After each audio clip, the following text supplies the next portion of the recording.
يا مساء الخير. اليوم بنسوي معاكم رشمي مسالة الدجاج. عندي دجاجة قطعتها 8 قطع وشلت منها الجلد وأضفت عليها بهارات راح أكتبها لكم، وزبادي وليمون وكزبرة خضراء، وخليتها على جنب. جبت فحمة مولعة وحطيت عليها ملعقة صغيرة من السمنة وغطيت عليها.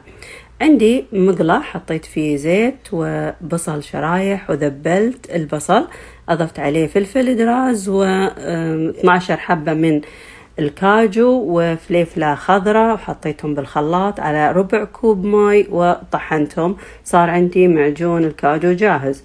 في مقلة ثانية حطيت 6 ملاعق من الزيت وحطيت بهارات عدلة راح أكتبها برضو لكم.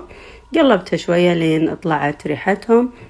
بعدين جبت الدجاج المتبل وأضفته فوقها.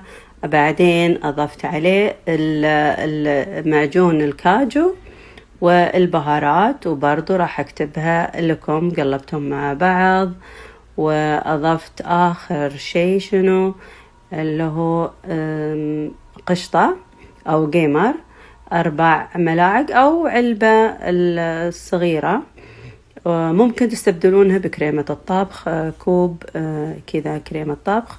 لا تنسون الملح. خليتها لين تستوي، وهذه وصفتنا لذيذة جدا.